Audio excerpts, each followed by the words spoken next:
What's up and welcome back? I'm John Stark from MacMovieGuy.com, your favorite blind film critic. Break out the Lady Marmalade because we're going to talk about Paddington in Peru. This is the third film in the franchise. This is not directed by Paul King, who brought some sort of grand wonder to the lovable little bear. This is a new director, so it does have audio description. We're going to talk about it. Click like and subscribe, and join me on my journey of talking about audio description accessibility and blind stuff. I don't know. You probably need it in your life, and you just don't know it. Paddington in Peru is maybe something that you don't need in your life, and you thought you did, but maybe you don't. Maybe. I don't know. It depends on how much you like Paddington 2. Arguably the ending for Paddington 2 is just fine. So Paddington now, I think you can guess where he might need to travel to. But he's, a few years have passed. He's living sort of happily and everything with the Browns, and their kids have grown up, and mom and dad, who are still played by Hugh Bonneville and Emily Mortimer, are settling into more boring roles now that their kids are older. And maybe they're ready for an adventure, which is great timing because Paddington gets his a letter from Aunt Lucy, and it's actually Aunt Lucy's in trouble. There's apparently there's like a community for old bears in Peru, and this is like a nun is like writing to Paddington and is like, oh, Aunt Lucy wouldn't want me to tell you this, but she really misses you. Come quick. So Paddington heads off, and lo and behold, Aunt Lucy's gone missing. So it's up to Paddington to find her. But is she really missing? Or is there something more to this? As we start roping in El Dorado, the lost city of El Dorado, which apparently was a bear thing. And it's what brings Antonio Banderas in here. His character's name is Hunter. He has a daughter in this movie with an actress who I think is probably breaking through into film. Wasn't my favorite performance. I understand a lot of times that translating when you're using English as a second language, Penelope Cruz struggled with this a lot for her first couple films, of the inflection of where to have a rise and fall in your voice.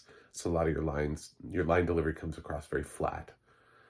And that's kind of the performance from her, is like everything is just sort of like flat instead of with any sort of vigor in it. But Paddington, still voiced by Ben Whishaw, still adorable. And I think that's what's supposed to anchor us and bring us on this journey. There's nothing really bad about this movie. So when I say don't watch it, I don't mean like it bad. I just, Paddington 2 has such a high bar where people consider that to be like this great film that emotionally hit every mark that they needed in their life. And I just don't think Paddington in Peru is going to do that for them. It's an adventure movie. They bring the Browns along because I guess if you didn't bring humans, you'd just be watching a bear, and then it would feel like adults couldn't come and see this movie because it would then feel like it was actually made for kids, which is what it really is. It's kind of made for kids to begin with, but adults have been kind of watching the Paddington movies because of the adult stars who show up. Because let's be honest, kids don't care about Hugh Bonneville, Emily Mortimer, Jim Broadbent, Haley Atwell, Olivia Coleman. I'm trying to think of who else is in this. There's a bunch of people, a bunch of Brit stars who are in this, and they don't care. They just care about the bear. They want to know if he gets his marmalade on, and he does in the jungle. He finds he's very adorable, very cute, and audio description I thought was really nice. There's a scene where he uses his umbrella to signal a transition, where he pulls the umbrella down and then they wipe it into like a transition. I thought that was clever. And usually we don't get like those kind of things mentioned in audio description. It's so much about like who's in what frame when, who entered, who left, some facial expressions, stuff like that. There's a cute moment with a tarantula that in Mr. Brown is described well.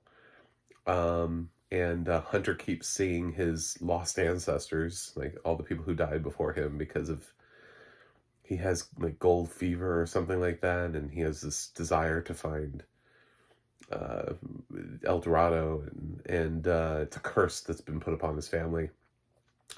Whatever, I don't know. It's he plays like multiple roles and ends up having to slap himself, and it's a silly role for Antonio, but he's good for it. So,